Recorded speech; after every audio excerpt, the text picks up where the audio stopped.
चलिए अपना प्रदेश उत्तर प्रदेश उत्तराखंड में अब बात खबरों की कर लेते हैं।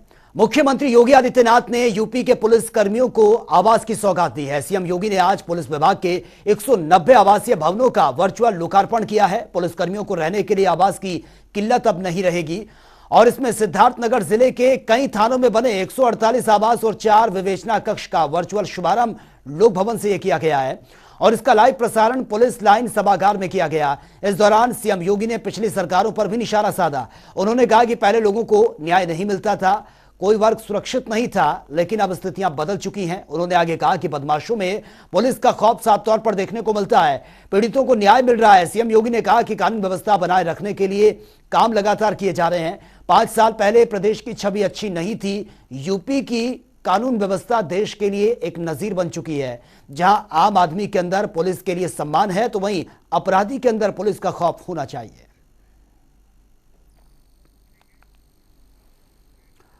और वहीं मुख्यमंत्री योगी आदित्यनाथ आज रायबरेली दौरे पर भी पहुंचे हैं, जहां पर उन्होंने अमर सेनानी राणा बेनी माधव की प्रतिमा पर पुष्पांजलि अर्पित की है।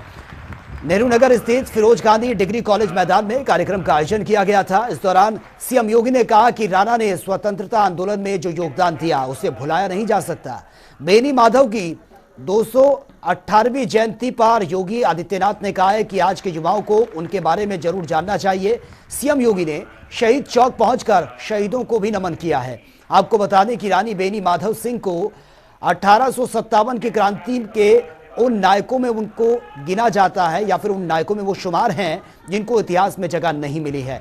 रायबरेली जिले में स्वतंत्रता के संघर्ष का जो इतिहास है उनमें उनका बहुत बड़ा योगदान है। करीब 18 महीनों तक माधव सिंह के नेतृत्व में जोरदार आंदोलन भी चला था और अंग्रेजों के चंगुल से इलाके को आजाद भी किया गया था।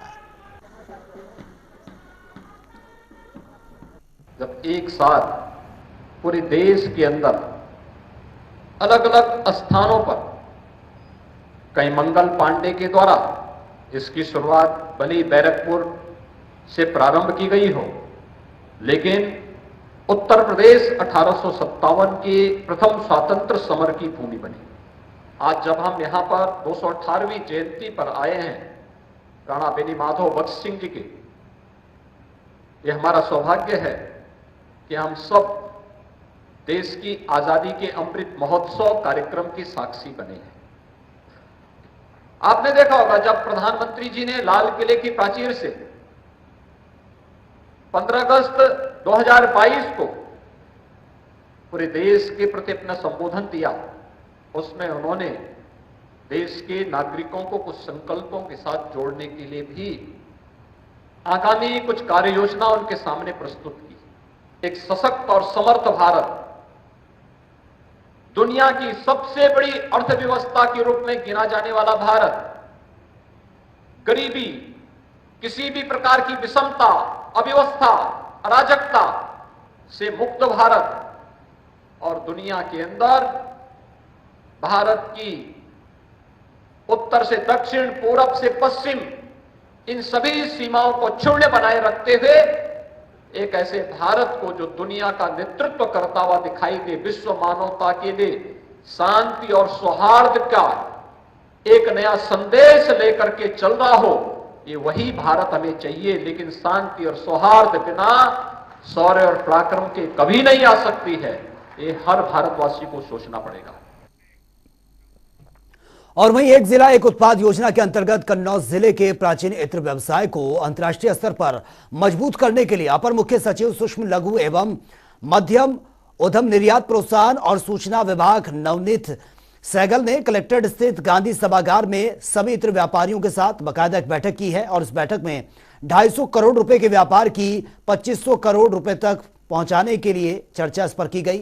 वहीं मीडिया से भी बातचीत करते हुए अपर मुख्य सचिव नवनीत सहगल ने कहा है कि प्रदेश के मुख्यमंत्री का सपना है कि उत्तर प्रदेश की अर्थव्यवस्था 1 ट्रिलियन इकोनॉमी तक हो और इसके लिए वो व्यापारियों के साथ बैठक कर रहे हैं।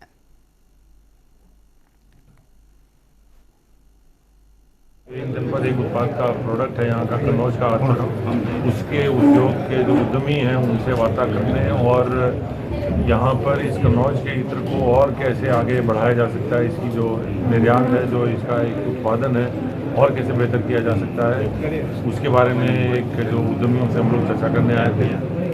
कन्नौज में इत्र परफ्यूम पार्क एक बन रहा है, उसको जल्दी से जल्दी कंप्लीट करके उसमें क्या समस्या आई हैं उसके बारे में बात करने आए थे।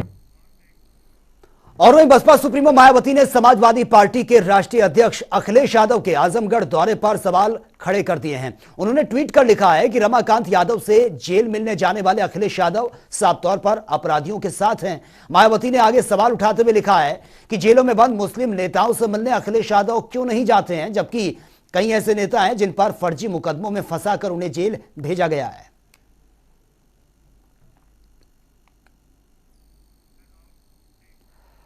और वह मायावती के इस ट्वीट पर सपा ने भी पलटवार किया है। सपा प्रवक्ता अमीक जामई ने मायावती पर जमकर वो बरसते में नजर आए। उन्होंने कहा कि मायावती जी को दुख होता है कि यूपी के मुसलमान अखिलेश यादव के साथ हैं। बीएसपी ने एंटी-सीएए आंदोलन में बीजेपी के साथ थी, जबकि सपा ने 25 गोलियों का शिकार मुसलमान परिवार की मदद की है, जेलों से निर्दोषों को निकाला है। प्रदेश की जो आवाम है वो जानती है कि काशीराम जी के आंदोलन को मायावती जी ने धोखा दिया है। मायावती जी आज फिर बीजेपी आरएसएस के साथ स्टैंड करते हुए दिख रही हैं, जब पूरे देश में मुसलमानों के मामले में, मुसलमानों के संवैधानिक मामलों में वो खुद बीजेपी आरएसएस के साथ सड़क पे खड़ी हैं, बीजेपी आरएसएस के साथ संसद में उन सभी मुद्दों पे खड़ी हैं।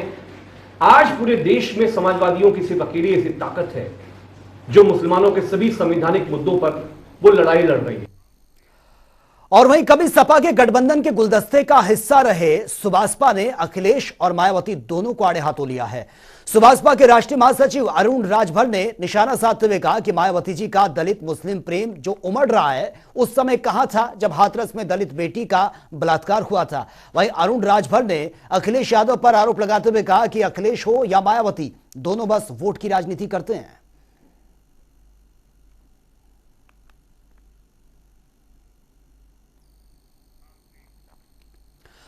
और वहीं बरेली में इत्तेहाद मिल्लत कौंसिल के राष्ट्रीय अध्यक्ष मौलाना तौकीर रजा का एक बड़ा बयान सामने आया।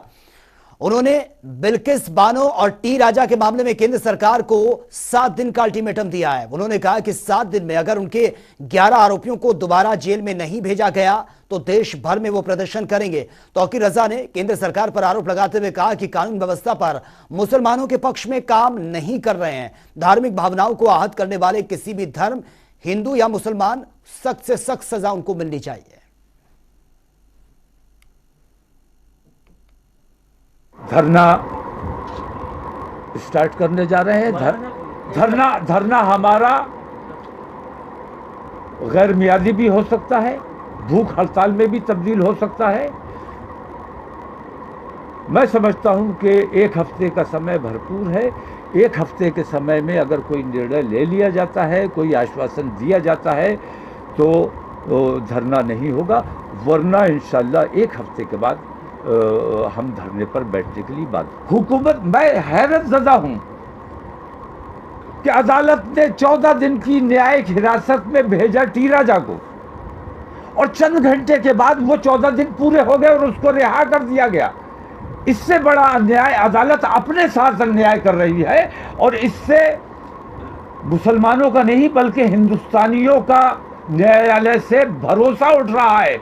न्यायालय को, अगर न्यायालय की ये जिम्मेदारी है कि न्यायालय पर हिंदुस्तानियों का, तमाम लोगों का भरोसा बना रहे, इस किस्म की हरकतें नहीं होनी चाहिए। हुकूमत के दबाव में न्यायालय को किसी किस्म का कोई फैसला नहीं करना चाहिए।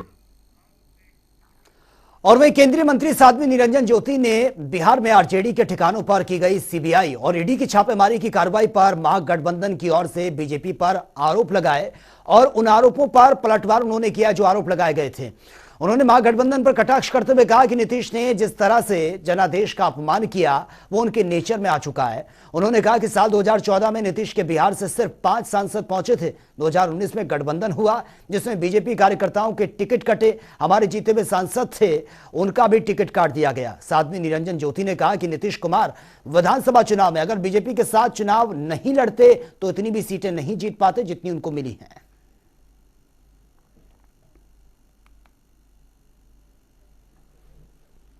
जनादेश का अपमान जिस तरह से नीतीश ने किया है, नीतीश के तो ये मैं कह सकती हूँ उनके नेचर में आ चुका है।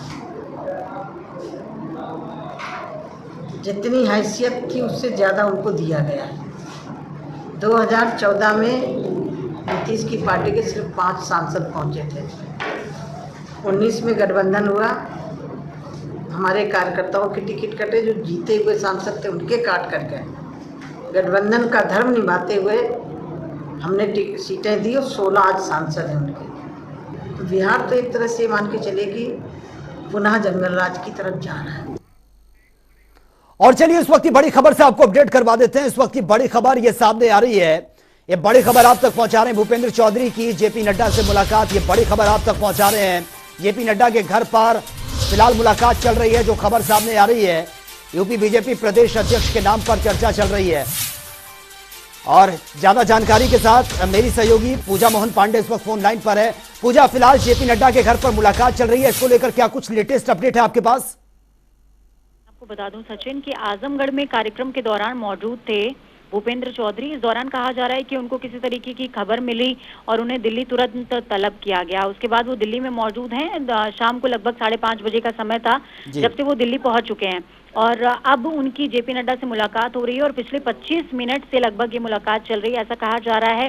हालांकि पिछले काफी लंबे समय से इस बात की अटकलें चल रही हैं कि यूपी का जो प्रदेश अध्यक्ष है स्वतंत्र देव सिंह मौजूदा वक्त में हैं, उनको तब्दील किया जाएगा, क्योंकि यूपी के अंदर, माफ कीजिएगा, बीजेपी के अंदर इस तरह की प्रथा है कि एक व्यक्ति के पास एक ही पद होता है। और इस समय मौजूदा वक्त में स्वतंत्र देव सिंह जल शक्ति मंत्री हैं और प्रदेश अध्यक्ष का पदभार भी देख रहे हैं। तो ऐसे में लगातार बार बार गाहे बगाहे ये चर्चा सामने आती रहती है कि प्रदेश अध्यक्ष बदला जाएगा। और अब भूपेंद्र चौधरी चूंकि आजमगढ़ से तुरंत दिल्ली तलब किए गए हैं, आवास पर मुलाकात चल रही है, तो ये चर्चाएं और ज्यादा तेज हो गई हैं कि कहीं बीजेपी अध्यक्ष की रेस में भूपेंद्र चौधरी का नाम आगे तो नहीं है, कहीं वही तो नहीं बनाए जाएंगे। हालांकि इस बात की अभी आधिकारिक पुष्टि नहीं हुई है, लेकिन पिछले 25 मिनट से जेपी नड्डा के साथ जो मुलाकात है ये अपने आप में बहुत कुछ बयां कर रही है। बिल्कुल बिल्कुल। चलिए पूजा, बहुत बहुत शुक्रिया फिलहाल आपका तमाम जानकारी के लिए। तो फिलहाल ये मुलाकात चल रही है और जिस तरह से पूजा बता रही थी कि 25 मिनट से ये मुलाकात चल रही है और मुलाकात में क्या डिस्कशन हुआ है ये तो क्लियर बाद में ही हो पाएगा, लेकिन आपको बता दें कि कई मायने इसके निकाले जा रहे हैं। भूपेंद्र चौधरी की जेपी नड्डा से जो मुलाकात इस वक्त चल रही है, जेपी नड्डा के घर पर ही यह मुलाकात हो रही है और फिलहाल यूपी के बीजेपी प्रदेश अध्यक्ष के नाम पर जो चर्चा जोरों पर चल रही है और फिलहाल यह मुलाकात जारी है। तो चलिए रुक कर लेते अगली खबर का। हैदराबाद में बीजेपी विधायक टी राजा पर पैगंबर मोहम्मद पर दिए गए आपत्तिजनक बयान पर मुरादाबाद से सपा सांसद डॉक्टर एसटी हसन ने विरोध जताते हुए कहा है कि यह बयान ही नहीं बल्कि आपत्तिजनक बयान दिया है। ऐसे लोग विदेशी ताकतों के मोहरे हैं जो देश का माहौल खराब करने की कोशिश कर रहे हैं और देश को अस्थिर करना चाहते हैं। इसी बहाने उन्होंने नुपुर शर्मा के बयान को लेकर भी सरकार पर जमकर निशाना साधा है। उन्होंने कहा कि अगर नुपुर शर्मा की गिरफ्तारी हो जाती और उसे सजा मिल जाती तो उन लोगों की ऐसी हिम्मत नहीं होती। उन्होंने बीजेपी विधायक को मिली जमानत पर भी यह कहा है कि यह तेलंगाना सरकार और पुलिस की बड़ी लापरवाही है। आखिर कहां कमी रह गई है जो उनको इतनी जल्दी जमानत ये दे दी गई। उन्होंने कहा है कि देश में पता नहीं क्या हो रहा है और कभी कुछ कभी हो रहा है। आजम खान पर केस दर्ज होने पर उन्होंने कहा है कि उन्हें झूठे मुकदमे में फंसाया जा रहा है। हमने डीजीपी और डीआईजी से बाकायदा बातचीत की है इस पूरे मामले को लेकर। आजम खान को इंसाफ मिलना चाहिए। देखिए, आपत्तिजनक बयान दिया, खाली बयान नहीं दिया। पूरी दुनिया में अरबों लोगों की आस्था का केंद्र है वो, और हमारे देश में हमें ऐसा लगता है कि कोई ऐसी शक्ति है जो देश के रहने वालों के बीच में दरारें पैदा करके हिंदुस्तान को डिस्टेबलाइज करना चाहती है, बर्बाद करना चाहती है हिंदुस्तान, और ये उसके मोहरे हैं। अब ये क्यों है, जानबूझ के हैं या बेवकूफ़ी में है? अभी कुछ दिन पहले आपने नुपुर शर्मा के बारे में सुना, पूरी दुनिया में उसके लिए एजिटेशन हुआ। सारे देशों ने, चाहे वो मुस्लिम देश हो या गैर मुस्लिम देश हो, हमसे प्रोटेस्ट करा, लेकिन बदकिस्मती ये रही कि आज तक उसे गिरफ्तार नहीं किया गया। और वे किसानों की समस्याओं को लेकर उनके कार्यों की जानकारी लेने पहुंचे किसान नेता राजपाल शर्मा ने किसानों के साथ बाकायदा बैठक की है, जिसमें पदाधिकारियों की ओर से अभी तक जिला स्तर पर और तहसील स्तर पर किसान संघ के ओर से किसान हित में कितने काम किए हुए हैं और उनकी समस्याओं को लेकर किस तरह के प्रयास किए गए हैं, इस विषय को लेकर विस्तार से चर्चा हुई है। किसान नेता राजपाल शर्मा ने यह भी कहा कि किसानों से बातचीत की है और सरकार की योजनाओं का पूर्ण रूप से लाभ लेने के लिए उनको कहा गया है।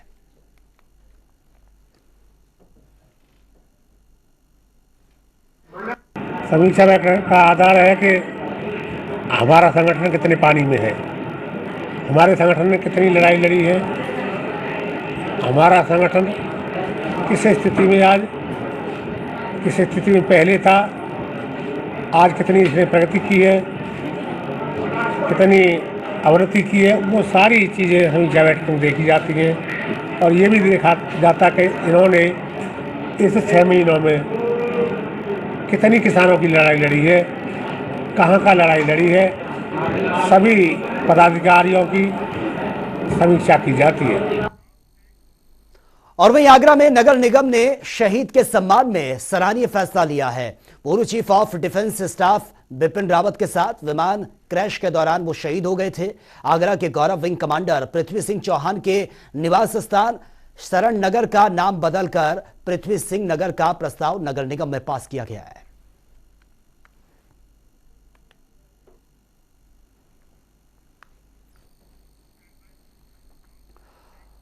और वहीं श्रृंगार गौरी ज्ञान व्यापी मस्जिद विवाद मामले में कोर्ट ने अपना फैसला सुरक्षित रख लिया है। दोनों पक्षों की सुनवाई पूरी हो गई है और अब 12 सितंबर को फैसला सुनाया जाएगा।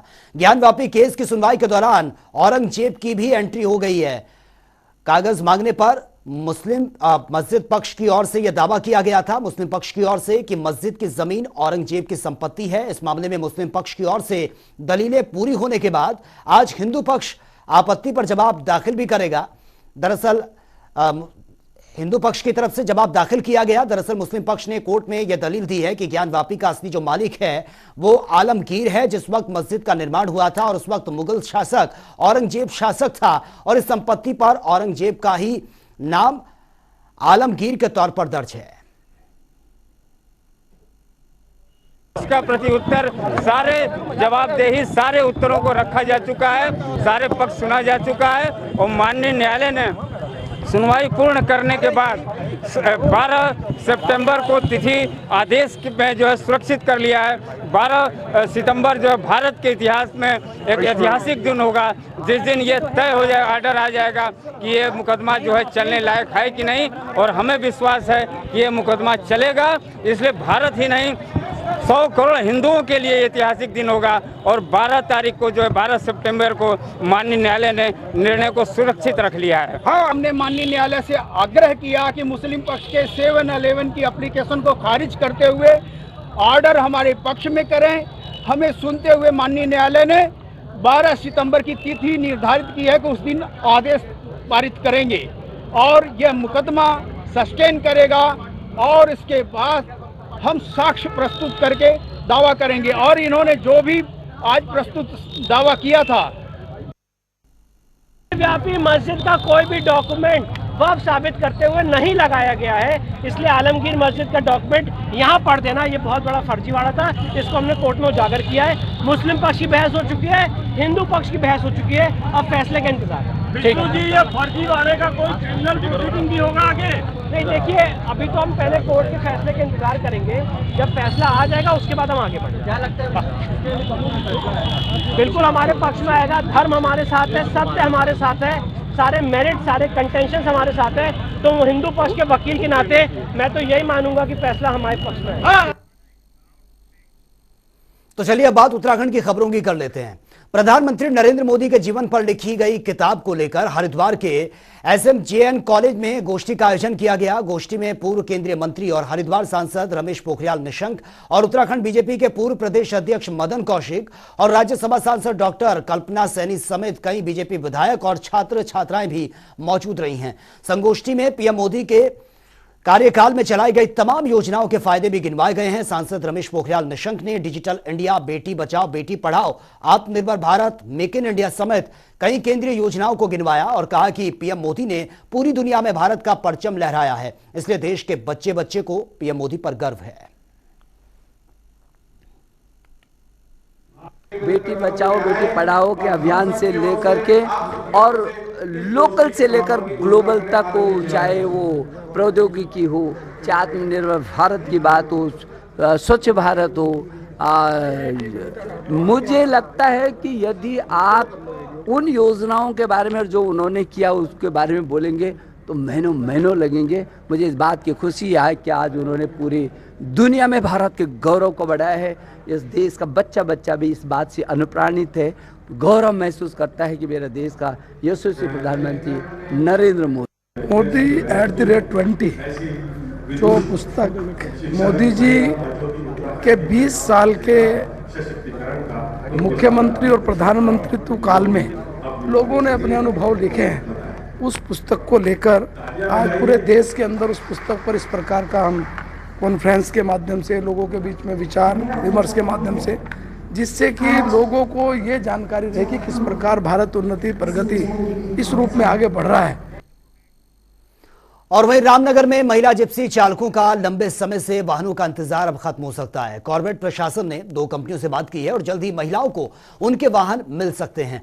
आपको बता दें कि पूर्व मुख्यमंत्री तीरथ सिंह रावत की घोषणा के बाद कॉर्बेट टाइगर रिजर्व में पहली बार 50 जिप्सी चालकों की भर्ती को लेकर यह चयन प्रक्रिया चलाई गई थी, जिसमें 50 महिलाओं में से 45 महिलाओं का आवेदन के बाद चयन हुआ था, जिसमें महिलाओं को देहरादून के एक प्रशिक्षण कॉलेज में वाहन चलाना भी सिखाया गया था।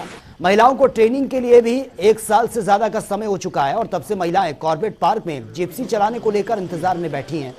वहीं मुख्यमंत्री की घोषणा के बाद इन महिलाओं को कॉर्बेट प्रशासन द्वारा वीरचंद्र गढ़वाली योजना के तहत जिप्सियां भी ऋण में उपलब्ध करवानी थी, लेकिन जिप्सी को कंपनी द्वारा डिसकंटिन्यू किए जाने के बाद नए वाहन प्रशासन को नहीं मिल पा रहे थे। वहीं इस विषय में जानकारी देते हुए कॉर्बेट टाइगर रिजर्व के उप निदेशक नीरज शर्मा ने बताया कि हमारी 2-3 कंपनियों से बाकायदा बातचीत चल रही है, जिसमें टाटा महिंद्रा और ये तमाम कंपनियों के वाहनों से हम बातचीत कर रहे हैं। उन्होंने ये भी कहा है कि वार्ता के बाद पहले चरण में इसे महिला जिप्सी चालकों को खरीदवाया जाएगा।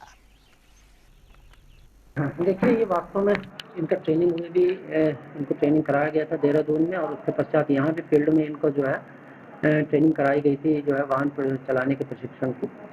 तो अभी तब से लेकर अभी तक जो है, क्योंकि यहाँ पर जो परिस्थितियाँ हैं कॉर्बेट के अंदर, इसमें एक खुला वाहन चाहिए और जिसमें कुछ संख्या में जो है पर्यटक भी बैठ सकें और जो यहाँ की जो ज्योग्राफी है जो उसके अनुरूप जो है चलने में भी उसे दिक्कत ना हो। 2 बार गाड़ियाँ ट्रायल के लिए भी हम लोगों को दी इन्होंने, हमने ट्रायल भी किया, लेकिन वो गाड़ियाँ जो हैं हमारी उससे मतलब बहुत ज़्यादा हमारी कैपेसिटी से बाहर हैं, महंगी बहुत हैं। तो बार बार हम लोग जाते हैं कॉर्बेट ऑफिस में, कहते हैं कि गाड़ियाँ आ रही हैं, लेकिन अभी तक तो हम लोगों को कोई ऐसा नहीं लग रहा है कि गाड़ी हम लोगों के लिए आएंगी। हम लोग तो एक मजाक का वो बन गए हैं पात्र। और वहीं उत्तरकाशी के मुस्टिक सौड़ में आयोजित हरि महाराज के दुधगाड़ू मेले में लोगों की भीड़ देखने को मिली है। इस दौरान भक्तों ने भगवान हरि महाराज से अपनी कुशलता की कामना की है। दुधगाड़ू मेले में 5000 से अधिक गांव के ग्रामीण शामिल हुए हैं। इस दौरान स्थानीय लोगों ने देव डोलियों संग जमकर डांस भी किया। इसके अलावा देवताओं के पशुओं ने दूध, दही और घी से स्नान भी किया है।